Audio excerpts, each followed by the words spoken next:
Assalamualaikum warahmatullahi wabarakatuh. Hai, perkenalkan nama saya Akila Felicia Kotrunada. Saya dari SDN 2 Wonorejo.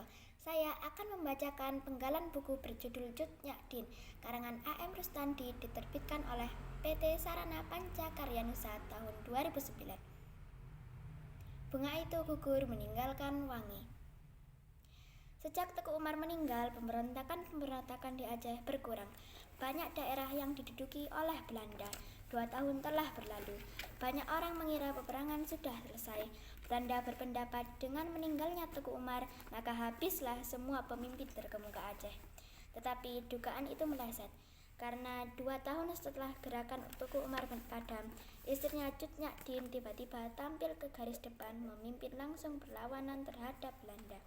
Dengan gigih, Cut Nyak Din melakukan perlawanan meskipun Belanda terus-menerus mendesak hingga Cut Nyak Din dan pasukannya terdesak di dalam hutan.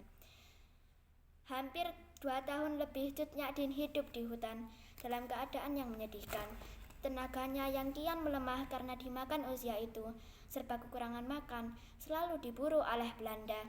Keadaannya sangat mengkhawatirkan. Meskipun demikian, ia pantang menyerah. Bahkan sebaliknya, mengobarkan semangat yang menyala-nyala. Ada pula sebagian pengikutnya yang sudah merasa putus asa, tetapi segera pada waktu itu juga didebatnya. Jika kau ingin berjabat tangan dengan kafir keparat itu, tinggalkanlah aku sendiri.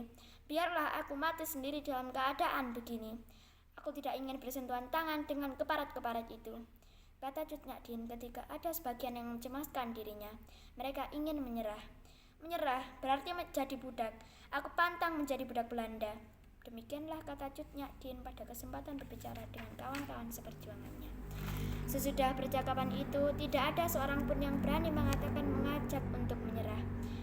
Mereka tetap berpendirian. Lebih baik mati. Tangkap istri Teku Umar itu.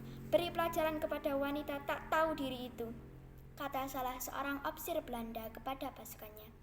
Kejar terus sampai dapat. Pada suatu malam, pasukan Cut Nyak Din sedang berada di hutan. Mereka sedang memasak makanan. Tiba-tiba terdengar suara rakyat pengikutnya yang berteriak, "Belanda datang!" Bersamaan dengan itu terdengar suara tembakan membahana.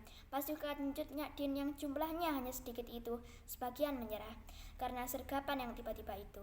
Sebagian berusaha menyelamatkan jiwa Cut Nyak Din yang pada waktu itu kesehatannya semakin menurun. Ia tidak kuasa untuk lari. Di antaranya ada yang bermaksud membahu tubuh Cut Nyak Din untuk diselamatkan, tetapi sekonyong-konyong dihadang oleh pasukan Belanda. Cut Nyak Din yang sudah lemah dan tidak berdaya sulit menghindar. Ia jatuh ke tangan musuh. Walaupun Cut Nyak Din sudah tak melihat dengan jelas siapa yang memegangnya, tetapi ia dapat merasakan kekejamannya. Ia mencoba meronta. "Lepaskan aku, biarkan aku bebas sendiri," katanya. "Lebih baik Nyonya beristirahat bersama kami, Cut Nyak Din." Ofisir Belanda itu mencoba berkata lemah lembut. "Puih," Cut Nyak Din meludahi pimpinan pasukan Belanda itu. "Aku tak sudi bersentuhan dengan engkau." "Nyonya, tenanglah. Nyonya akan diperlakukan baik-baik oleh pemerintah kami," bujuk ofisir Belanda itu lagi. Tidak sudi. Lepaskan," kata Cut Nyak Din. Tangannya lepas sebelah dari genggaman Belanda itu. Terlintas dalam ingatannya, daripada hidup jatuh ke tangan musuh, lebih baik mati. Maka dicabutnya sewa yang diselipkan di pinggangnya. Ia bermaksud menghabiskan nyawanya sendiri dengan jalan bunuh diri, tetapi usaha yang terakhir itu pun gagal pula. Demikian penggalan buku Cut Nyak Din. Menarik bukan? Tetap semangat membaca ya teman-teman. Sampai jumpa. Wassalamualaikum warahmatullahi wabarakatuh.